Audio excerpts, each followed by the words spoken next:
7. The Wickens have been coming to the Cransley Hotel for over 30 years. But this year, there are new owners. Oh, hello. Hello, Tom. How are you? Hello. Nice to see you. Yes. Where's Phyllis? Come here, sit down. Hello, Phyllis.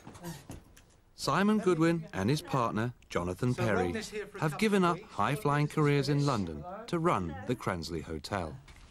Which part of the country do you come from? I'm deaf, and he's deaf. We're a bit We're deaf, both sorry. deaf. We're both deaf. Hello. How are you, Phyllis? Yeah. Are you well? Yes, her hearing aid's just rung out. Ah. Yeah. But I've got one. I've got plenty. Spare. Yeah. Good, good. You're 2 boys, like Yes, that's right. last Yours year. is a 2 boy, dear. 2 boys.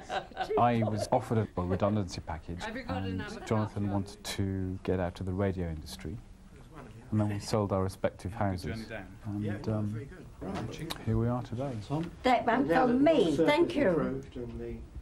Have they Thank you. Thank you. Well, pretty well. There's still bits. Now, I expect you'll want to have a little look at the menu for tonight. Oh, what? I got fed up for working for a corporate body where you're bossed around and being told what to do all the time. Really wanted to be my own boss in a way. The soup? Chicken. Do you want apple crumble for I this? can't hear you, Tom. Oh. It's gone. Apple What's that? crumble. Oh, Or yeah, ice that'll cream. Let me do just for get the me. pie. Apple crumble. No, look. Crumble? Because I've always loved Faulty Towers. It just looked like fun, chaotic fun. If it doesn't work out, it doesn't work out. But if you don't try, well, you'll never know and you'll regret it forever. Oh, I wish I'd tried running a bed and breakfast in Bournemouth. And it's quite good fun, I must admit. And the guests are actually lovely. Most of them are lovely anyway. So I thought you'd be pleased about getting room 6, Tom. Yes. Because that's your favourite one. I don't know.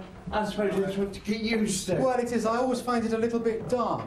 I suppose it sometimes is a little bit more like an That's the one old to the people's front home door. That's the one. rather than a bed and breakfast facility. Right. I treat them like I'm their grandchild sometimes, you know. Now, don't go up the stairs too fast. You got time. You want to what?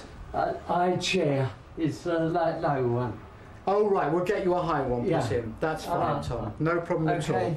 Now, there's the Yeah, I the know how to luggage do unit. that. You're okay then? I'm cooking for my grandmother's generation, really. And it is that food that they like. So I have to phone up my mother and Jonathan's mother occasionally and ask them how to do something, especially the meat, because my mother's a vegetarian and has been for years. And my father is more or less vegetarian because my mother is and she won't prepare meat. And I've got no idea. I had no idea on how to cook a joint or whatever. I had to phone up Jonathan's mother and say, well, what do I do with this pork? And she would tell me what to do. It was great fun. And I must admit, Delia Smith has been a godsend. She really has. Oh, dear. At the Cransley Hotel, there's an emergency. The fire alarm has gone off with a hotel full of guests. Not sure whether it's for real or not, Simon and Jonathan are evacuating the hotel. You think to the top floor? Yes, I've checked all the top. Just make sure everybody comes down now. I will ring the fire alarm and turn it off. It's coming out.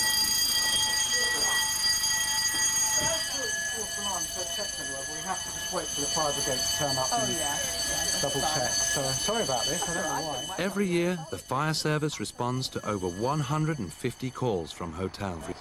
And every year, 15 hotels will go up in smoke. They can't take any risks.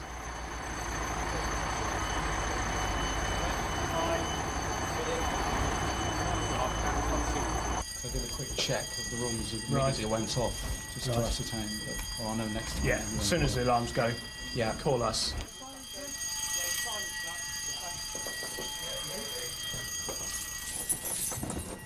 Go out with a set of keys. It's accessible from room 10. Slide the top back. You done these? All the rooms are fine, but the rest there's one in the loft space as well. Luckily, this time it was a false alarm. But Jonathan feels they have learnt a valuable lesson. And it's quite expensive to get them out, so I always feel guilty, but of course you ring 999 straight away, so I'll know that lesson next time. Don't start checking the rooms yourself. Presumably because if someone was on the second floor and there was a fire on the first floor, then they might be stranded up there, and the only way they can get them down is with a ladder or something, so time is the essence, but we'll know next time. Well, it certainly turns out in force, doesn't it? Absolutely, the whole works. Less than 2 or 3 minutes, was it? 2 minutes, probably? And thank goodness Mr. and Mrs. Wickens had gone out, because they'd have never heard the alarm at all. It was quite loud up there, but with that battery problem, no chance. Hit it, man. I did hit it. At the Cransley Hotel, it's dinner time. No sign of Phyllis. And the realities of running a hotel for Jonathan and Simon are beginning to sink in. No, he said just Every hotelier that we've spoken to around Bournemouth has said that the first year is the worst, and they wouldn't want to go through the first year again. We've got to deliver the goods exactly how they want it and what they've been accustomed to with the previous owners. And we have got to live up to that as well. We're just waiting for 2 more, but if you're happy, I'll start serving you. I mean, I've never waited on a table before. I was told how to hold a tray. Do it like Judith did. And I don't take it out on them, but I go back in the kitchen and say, what the hell's going on here? And John and Deanna. Joy, Ron, John and Deanna. And you hear from the dining room the whole time, oh, well, Judith used to do it this way, or Mike used to do this. And I feel like saying, yes, but I'm Simon, and this is my hotel now, not Mike and Judith's. Oh dear, I've given Susan a soup. Have you got enough soup left over? Otherwise we're going to be a soup short. I haven't got any more soup. Because I had it. So one soup short then. Susan's having a fruit juice. I know, but she's asked for the soup. I haven't got any more soup. I've just dished it all out. Susan cannot change her mind at 6:05 when she ordered this morning. Apologies for that. If I had some soup left, then I would willingly actually let her have some, but I mean, I've just done the amount required, so I can't really whistle minestrone soup out of air. What do you do? Cheers.